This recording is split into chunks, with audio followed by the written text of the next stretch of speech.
When 11-year-old Noah contacted Gardening Australia, you could say that the floodgates opened.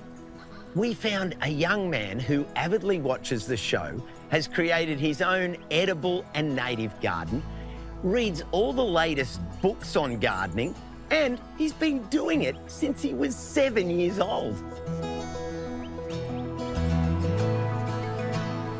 Noah lives in the New South Wales coastal village of Thirroul, south of Sydney.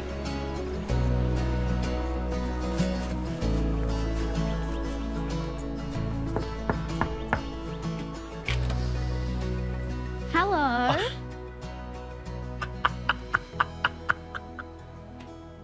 Costa, how are you? Good. How are you, Costa? I was not expecting this. And you did the floral beard. That is perfect. Rebecca. Hi. Hi, Lee. Hey, Gus, how's it going? Noah, what's the beard and hat all about? Well, we do this thing every year called Book Week at my school, and we have to dress up as our favourite character from our favourite book. And that year, it was you. So. Oh, that is really special. What was the response like at school? Well, everyone just kept looking at me, and I'm not used to that, so... And they were asking, what character are you? Then when I said Costa, they were like, oh, yes, I know him. Yeah. Tell us, what's it like, Rebecca, to see Noah into gardening? Yeah, it's really special. It's so nice to know that he's not just inside on a device. I mean, I don't mind if his head's in a book, reading gardening or whatever else. Yeah, it's just nice that he's got his hands in the soil and out in nature. It means a lot as a parent, yeah. So can you remember when your interest in gardening began? When we walked up the road, I saw, like, lots of little verge gardens and stuff, and that sort of motivated me to make my own. Oh, wow. Verge gardens, that's my happy place. I love verge gardens. So shall we go and have a look? Sure, let's go.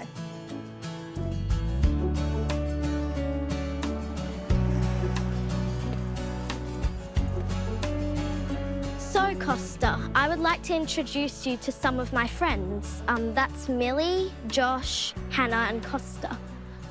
So your friends talking about those 4 olive trees? Yes.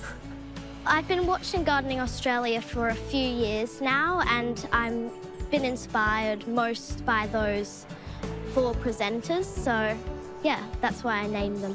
Wow. I mean, they're going to make a beautiful screen across there, and then you get to learn about pickling and preserving olives. Yes.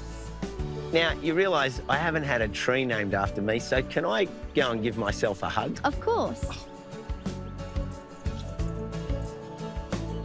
Hello, Costa. I reckon we're going to be really good buddies. I think he's going to produce a really good harvest. I can feel it, definitely. What else can I have a look at? Where did the garden all begin? So this bed, we did this in 2022, and this was just as like an experimental bed. So we've got a verbena and a apple tree that we planted from a real apple, the seeds, and we just sowed them directly into the soil here. This has grown quite a lot since we first planted it, because it was from seed. I think we're planning to probably pot it because it's lifting up the pavers here. These 2 raised beds look really healthy and happy. Thank you. The first step was to remove all of the grass that was here, and then we looked into building raised beds. So we looked into Hannah's book and learnt horticultural is a good method for nutrient-rich soil. It's a German mounding method. We used like old wood lying around, and we placed that at the bottom of the bed and then watered it in to make it nice and soggy to hold nutrients in the soil. So what was your planting plan for these beds once you did all that preparation? Well, we knew green manure crops were good from your book, so that was a crop of Costa lettuce and marigolds that we tilled into the soil and then let it sit for maybe 3 to 4 weeks.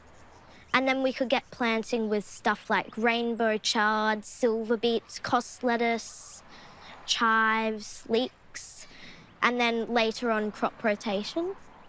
Now, I can see the other raised bed over there has got plenty growing in it. So we've been saving the radishes for you to come and see. Whoa, Here's a big one here.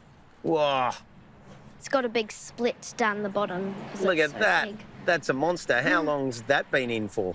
I think about 5 weeks. Can I harvest this one? Sure, that one looks ready. Whoa, look at it. Look at the colour. That's fantastic. I've also got some cucumbers that I wanted to show you over here. Oh, okay. Oh, yeah, I can see them. Have you been holding off on harvesting these as well? Yes. When did you plant these cucumbers? Well, about 6 weeks ago, so they're definitely ready to be harvested. Yeah, I think if you left them for another week, we'd be able to use them as a canoe. Yes. It's a beauty. Do you like cucumbers, Noah? Yeah, I love cucumbers in salads and stuff, yeah. Which variety is this one? This is a bush crop cucumber. Looking at all the flowers here, you're going to get a lot of cucumbers. Can you eat them all? What do you do with them? We usually share them with friends and neighbours. How do you feel when you get to share your produce? Well, it makes people lighten up quite a lot, and they seem to love how it tastes. Noah, one of the best things about gardening is the give and take. And so I thought, I can't come to your garden without giving you something. So I've got some plants I want to share, which I think will help with pollination. Yes, thank you. Now, I don't know about you, Noah, but when I go to a nursery, I can't help myself. And I thought, what, I'll buy you 1 or 2 plants? That's not enough. So I decided I'd buy you 1 plant for every year of your life. So is 11 correct? Yes. All right, well, we've got 11 plants here. There's plenty to choose from. And for this area, I wanted to get lots of wildflowers. So I thought we could start here and put in this beautiful pink spider grevillea. The native bees love this. Yes. It's actually almost purple, isn't it? Yeah. Oh, this is nice and sandy. Yeah, we spent a lot of time and effort trying to get good native soil.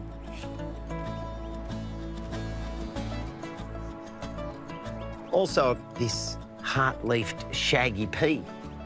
And it'll spread all around and we can put other things in between. Well, Noah, thanks so much for showing me around your garden. I can't wait to see it continue to grow and develop over the years ahead. Thank you, yes. I'm quite excited as well. Noah's achievements grow on and on. He recently entered his garden into the Illawarra Edible Garden Trail and he's been asked to speak at Sydney South Permaculture Group. This garden is his happy place. He loves getting his hands in the soil and who knows where gardening and growing will take him.